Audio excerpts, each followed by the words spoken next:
Guys, if you love cars, check out Autotrader's YouTube channel because we got stuff like this.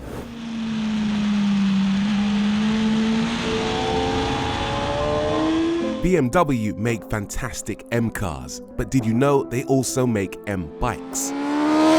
Their first ever was the phenomenal M1000RR, a fast, track-focused monster of a superbike that competes with the very best. But BMW's M division isn't finished. It recently released its second two-wheeled offering, this time in the form of the M1000R.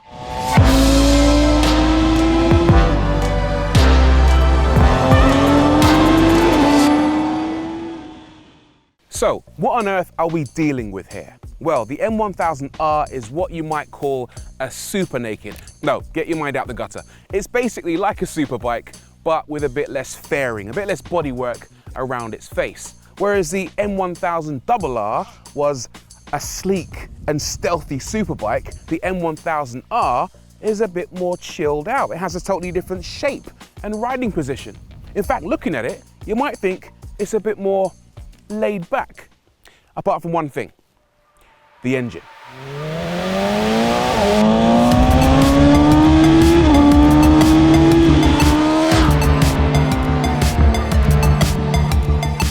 Now I know what you're thinking, it's an animal, and of course it is, but it's actually a bit like having a pet lion, with the emphasis actually on pet, because at low speeds, it's quite tame actually. It's quite tame. It's got a bunch of different riding modes. We've got wet, road, dynamic, and a couple of versions of race. And in the road mode, it's actually quite chilled, surprisingly chilled. I learned to ride on a Honda 600cc, and this feels every bit as chilled out as that. It's an easy daily. But even though it might have a somewhat domesticated side, there is still a wild side to this lion. Twist the throttle and it is savagely fast. All right, let's wind it on and see what it does. Oh my, yes! This thing is frighteningly fast. I'd love to tell you how fast it is, but I'm not sure that words actually do it justice. It's outrageous. 207 horsepower, 113 newton meters of torque. That's massive for a super naked. Massive for any bike, period. The thing revs to 14,000 RPM. But the reality is that it's already doing terrifying speeds by the time you reach 5,000 RPM. By the time you get to 10K, if you're brave enough to take it there, then you are in for a wild ride, literally.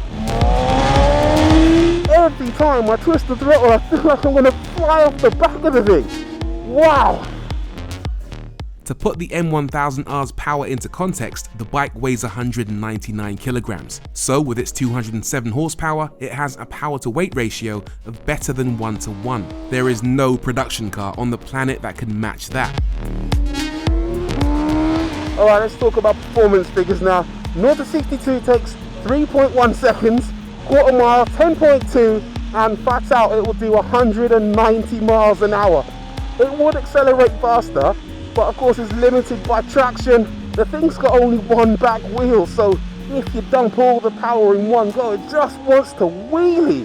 I've driven a ton of fast cars that feel rapid off the line, some quicker than this, but once you're up and running on this bad boy, it just keeps pulling in a way that just feels psychotic.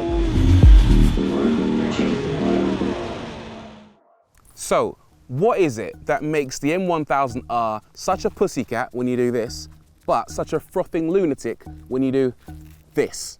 Well, a few reasons, one of which is the engine, of course. This thing is a 999cc inline 4-cylinder, but with BMW's shift cam technology, which works a bit like Honda's VTEC.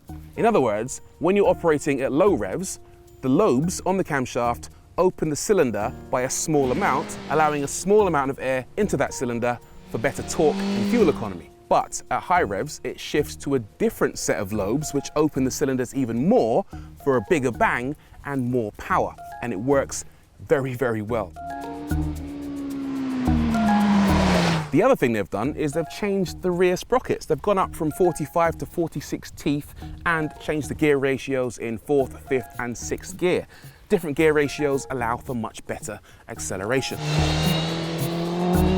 The other thing they've done is they've changed the exhaust. Now you get a lovely titanium finished Krapovich rear silencer with this nice carbon fiber effect on the back, and it's got new exhaust valve springs and exhaust cam profiles.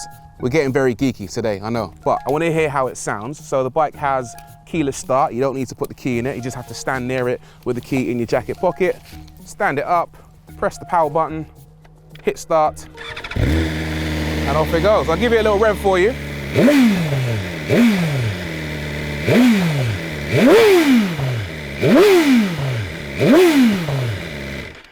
Pretty decent. I mean, the thing's got about 17 different catalytic converters inside of it, but the sound isn't bad.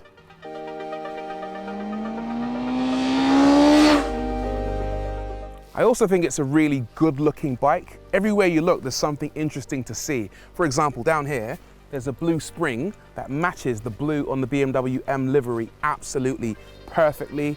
Over here, you've got these front wings. They look like they're just for show or to chop people's legs off, but actually they add 11 kilograms of downforce at around 136 miles an hour. So the riding position is a lot more upright, not quite sit up and beg, but it takes the pressure off your wrist slightly.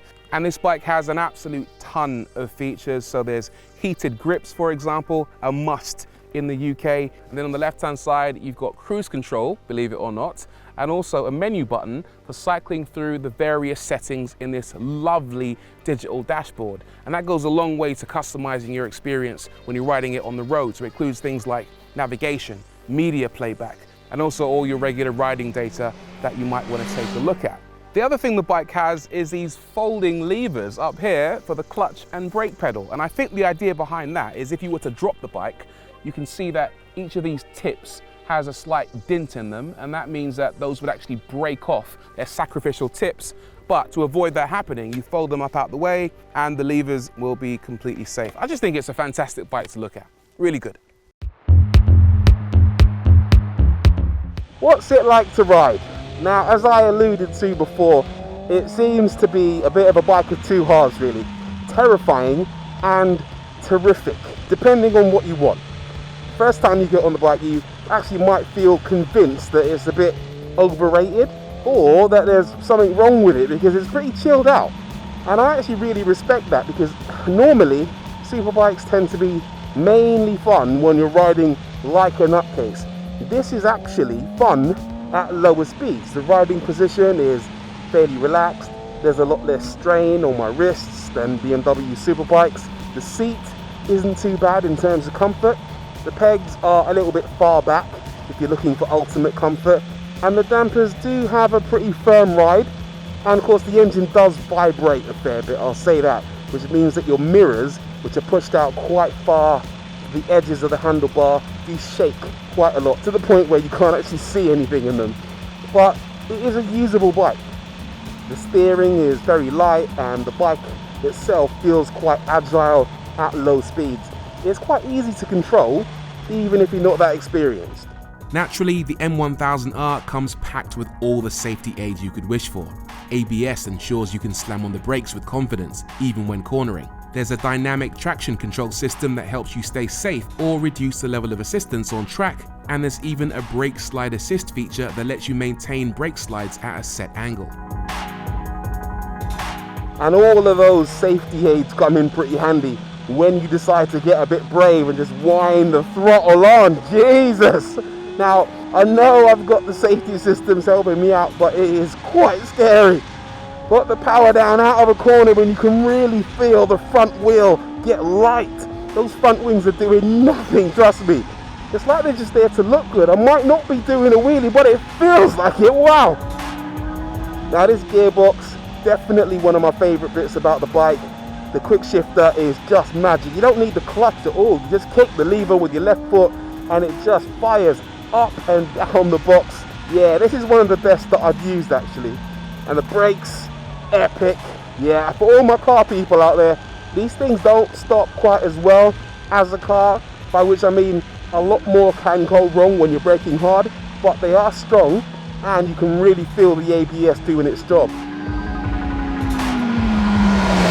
Agility is good doesn't feel heavy at all. You can flick it through corners nicely, one way and the other, and it doesn't actually feel like a bike you have to wrestle with at all. There's a lightness to it that gives you the confidence in these bends.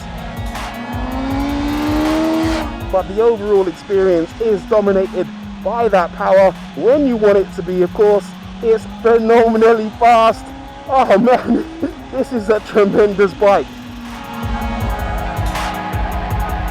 Naturally, you could ask yourself whether a bike designed for roads even needs to be this fast. But it is, and not to the detriment of its usability at low speeds. And that's what makes the M1000R so good. It's a bike you can ride anywhere, road and track, and it will acquit itself beautifully. It's a bike that makes you feel safe when you need it to, and a bike that will set your heart racing when the mood arises. It's an awesome package that shows BMW's M division is at the top of its game.